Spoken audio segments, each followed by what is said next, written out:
मैं हमेशा कहता हूं कि मंजिलें उन्हीं को मिलती है जिनके सपनों में जान होती है। मंजिलें उन्हीं को मिलती है जिनके सपनों में जान होती है। पंखों से कुछ नहीं होता दोस्त, हौसलों से उड़ान होती है। आप लोगों में जो हौसला है, जो जज्बा है, वही जज्बा सही मायनों में हम लोगों को सुरक्षित रखने का काम करता है। हम आपल्या सगळ्यांच्या वतीने गिरीश पाटील यांना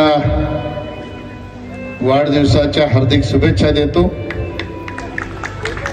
आणि जेवढे शहीद सैनिक आहेत त्यांचे कुटुंबीय आलेले आहेत, इथं उपस्थित असलेल्या प्रत्येकाच्या मुखातले शब्द मी या ठिकाणी व्यक्त करतो।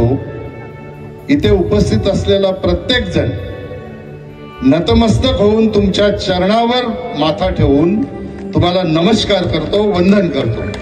खरं तर आमच्यापेक्षा गिरीश फार लहान आहे, पण त्यांनी काम खूप मोठं केलं आहे।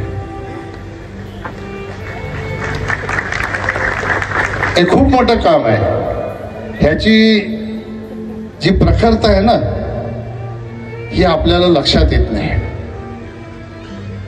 लता मंगेशकरचं जे गाणं आहे, पंडित नेहरूंच्या डोळ्यात नुसतेच अश्रू आले नाही। मी आता रामला सांगितलं मला ते 4 ओळी लिहून दे, हे आपल्या लक्षात येईल। ते गाणं गाता बोलताना किंवा ऐकताना आपल्या लक्षात येत नाही, मी फक्त वाचून दाखवतो। फार पूर्ण गाणं नाही मी वाचत, फक्त 2 कडवे आहेत। ये मेरे वतन के लोगों जरा आंखों में भर लो पानी, जो शहीद हुए हैं उनकी जरा याद करो कुर्बानी। जब घायल हुआ हिमालय, खतरे में पड़ी आजादी, जब तक थी सांसें लड़े वो फिर अपनी लाश बिछा दी। जब देश में थी दिवाली वो खेल रहे थे होली, जब हम बैठे थे घरों में वो झेल रहे थे गोली। जो शहीद हुए हैं उनकी जरा याद करो कुर्बानी। या ओळी आहेत, ह्याच्यामध्ये त्यांच्या जीवनातलं सगळं सार आहे। जवान जो शहीद झाला तो परमेश्वराला प्रिय झाला, परंतु त्यांचे आई वडील हे जीवन जगत असताना निश्चितपणाने त्यांच्या चेहऱ्यावरचा जो स्वाभिमान आहे, तो स्वाभिमान बघितल्यानंतर या देशातल्या प्रत्येक तरुणाला प्रेरणा मिळेल अशाच प्रकारचा स्वाभिमान त्यांच्या चेहऱ्यावर कायमचा झळकत असतो। आपल्या ताजमध्ये जेव्हा अटॅक झाला त्यावेळेला केरळचा आपला उन्नीकृष्णन हा शहीद झाला।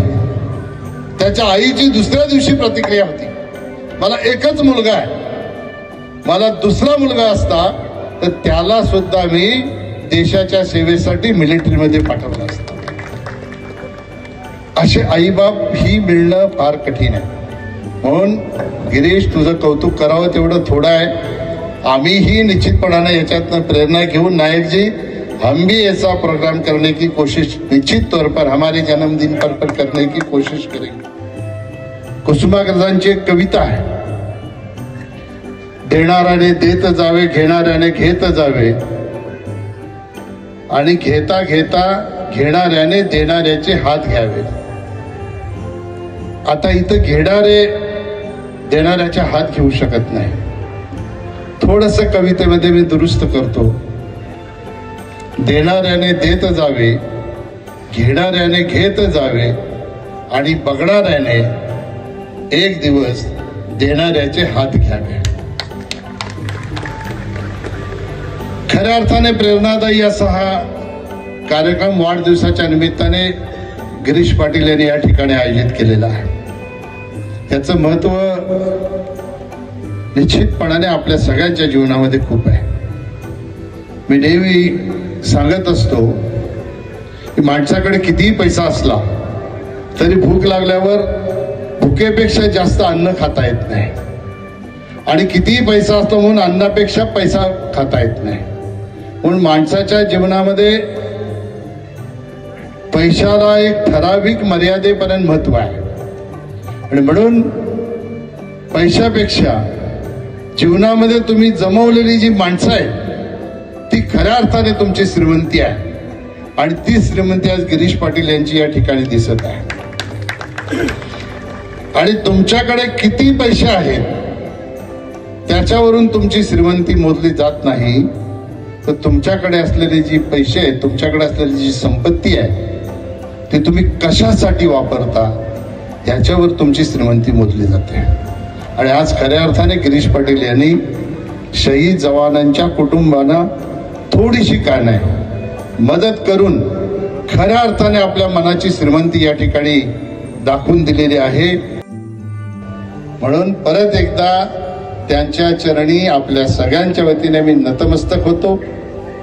गिरीश पाटील यांना वाढदिवसाच्या शुभेच्छा देताना प्रत्येकाने अशा प्रकारचे जर उपक्रम राबवले तर नायक यांनी जी खंत या ठिकाणी व्यक्त केली ती खंत व्यक्त करावी लागणार नाही, म्हणून प्रत्येकाने आपल्या आपल्या परीने योगदान, भले कार्यक्रम नाही करता आलं तर अशा प्रकारे त्यांच्याकडे यादी आहे त्यांनी सांगितली, त्यांच्याकडनं यादी घेऊन आपल्या परीने आपल्याला जे काही करता येईल ते त्यांच्या कुटुंबियासाठी आपण करतो असं नाही, त्यांच्या कुटुंबियाला मदत करणं म्हणजे खऱ्या अर्थानं आपल्या देशाच्या प्रती प्राण देणाऱ्या देशाच्या एका सुपुताला खऱ्या अर्थाने श्रद्धांजली देणं असा त्याचा अर्थ आहे।